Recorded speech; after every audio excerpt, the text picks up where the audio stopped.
Hello friends, మీకు తెలుసు already 2-3 వీడియోలు పెట్టాను రిపీట్ మీద. కానీ అందులో వాయిస్ లేదని కొత్తగా మళ్ళీ ట్రై చేస్తున్నాను. ఇప్పుడు ఏంటంటే ఈసారి నుంచి అన్ని వాయిస్లు పెడతా ఉంటాను. ఇదేంటంటే అందరిలా టీచింగ్లా కాకుండా మనం ఆడుతూ పాడుతూ నేర్చుకుందాం. ఎందుకంటే నేను నేర్చుకుంటున్నాను, మీరు నేర్చుకుంటారు నాతో పాటు. ప్రాక్టికల్గా చిన్న చిన్న పిచ్చి పనులు చేస్తూ దీన్ని కెలుకుతూ రిపీట్ అంతా కెలుకుతూ చేస్తూ ఉంటాను మీకు. సో దట్ మీకు ప్రాక్టికల్ నాలెడ్జ్ వచ్చేది. అంటే మీరు కూడా కలుపుకోవచ్చు. ఇది అప్పుడప్పుడు వస్తూ ఉంటుంది, దీన్ని పక్క తోసేయండి, పర్లేదు. ఇదేంటంటే మన మెటీరియల్ సెలక్షన్కి ఇదనమాట. మేనేజ్లోకి వెళ్తే ఉంటుంది యాక్చువల్గా. అది తీసి మెటీరియల్స్లో మనం ఈరోజు పెయింటింగ్స్ వేసుకున్నాం. ఆ పెయింటింగ్స్ ఏంటంటే అదిగోండి వైట్ పెయింట్ అని వచ్చింది చూసారా, యూనివర్సల్ పెయింటింగ్. అదే మన ఇండియాలో అయితే నార్మల్గా ఎక్కడికక్కడ చూసుకున్నట్లయితే వైట్ వేసి కవర్ చేస్తుంటారు అంటున్నాం. కానీ మంచి లగ్జరియస్ లుక్ వస్తుంది. అవి చిన్న చిన్న వేయడం చూడకండి, అది కాలమ్స్ ఫుల్ హైట్ లేపలేదు. ఏదో నార్మల్గా ఎగ్జాంపుల్కి ఒక బిల్డింగ్ గీస్తాను అంతనే. లాస్ట్ వీడియోలో చూసారు కదా, ఏంటంటే మొత్తం వైట్ వేస్తాం చుట్టూన్న. చూసారా అక్కడక్కడ డోర్లు, బాగుంది కదా బిల్డింగ్ లాగా, బాగుంది, మంచి ఫీల్ వస్తుంది. ఓకే, ఇది అయిపోయింది. నెక్స్ట్ ఏం చేద్దాం, స్లాబ్ పైన ఏదో ఒకటి వేద్దాం. ఓకే, సీలింగ్ టైల్ ఇది వేసామంటే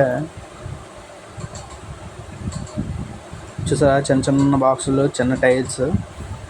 అది మనం మార్చుకొని సైజులు పెంచుతూ ఉండొచ్చు అప్పుడప్పుడు. అది మనం డైమెన్షన్లోకి వెళ్తాయి. ఇదేటైతే కనపడకుండా పోయింది.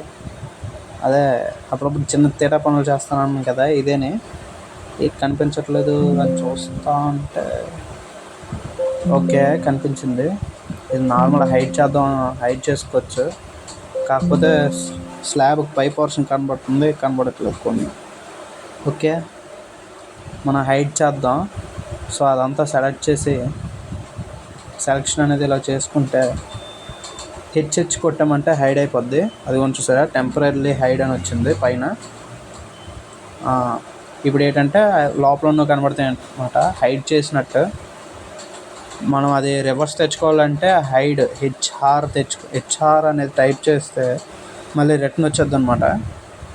నెక్స్ట్ వీడియోలో టైప్ చేద్దాం. ఏ డోర్ ఇటు వెళ్ళిపోయింది. ఓకే, డోర్ ఏదో సెట్ అయిపోయిందమ్మా. అందరికీ తెలిసిందనే Ctrl+Z కొడితే అండ్ అయిపోద్ది. మనం ఏ తేటా పనులు చేసినా అది ఒకటి మనకు ఉంది. సో మనం బిల్డింగ్ ఇంటర్నల్ స్ట్రక్చర్ అంతా చూసుకున్నట్టయితే చూసారుగా, ఏ బిల్డింగ్ ఎక్కడ కనెక్షన్ ఉందో నాకైతే తెలీదు. నేను ఏదో ఉన్నదంతా సర్దేశాను. సో అలా చూసుకున్నట్లయితే బెడ్రూమ్స్ హాలు. ఇప్పుడు కలర్స్ వేద్దాం. ఇంటర్నల్ వాల్స్కి కూడా కలర్స్ వేయాలంటే మనం ఇంటర్నల్ చూసుకొని కలర్స్ మనకి నచ్చిన కలర్. యాక్చువల్గా ఇక్కడ మనం గూగుల్లో నుంచి కలర్స్ తెచ్చుకోవచ్చు, కానీ నా దగ్గర ఉన్న ప్రస్తుతానికి కలర్స్ ఉన్నాయి కాబట్టి వేసేస్తున్నాను. నెక్స్ట్ వీడియోలో మనం గూగుల్లో నుంచి తెచ్చుకొని వేద్దాం. చూసారు కదా, మనం కలర్స్ ఏ వాల్కి ఎక్కడి దాకా అయితే బ్రేక్ అయ్యి ఉంటుందో వాల్ అక్కడ దాకా కలర్ వస్తుంది అన్నమాట. మనం చక్కగా బ్రేకింగ్స్ అనేవి కరెక్ట్గా పెట్టుకుంటే చక్కగా మనం రూమ్ వైజ్ మనం బాగా పెయింటింగ్ వేసుకోవచ్చు.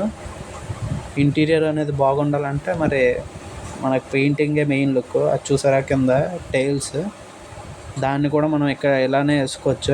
క్యాజువల్గా అయితే ఫ్లోర్ వేసినప్పుడు ఫ్లోర్ మెటీరియల్ మార్చేస్తే అయిపోద్ది. చూసారా వుడెన్ కలరు, అది మెటీరియల్ మనం వుడెన్ చేసుకుంటే డైరెక్ట్గా వచ్చేద్ది. కానీ మనం ఇలా కూడా వేసుకోవచ్చు. ఎలా వేసుకున్నా పర్లేదు, మనకి ఇంటర్నల్గా నీట్గా కనబడితే చాలు. రూమ్ వ్యూస్ బాగా వస్తే చాలు, బిల్డింగ్ రెడీ అయిపోద్ది. మనం కలర్స్ వేస్తాం. నెక్స్ట్ టైం మనం వీడియోలో గూగుల్లో నుంచి తెచ్చుకొని కలర్స్ అలాగే ఏలో నేర్చుకుందాం. Until then bye.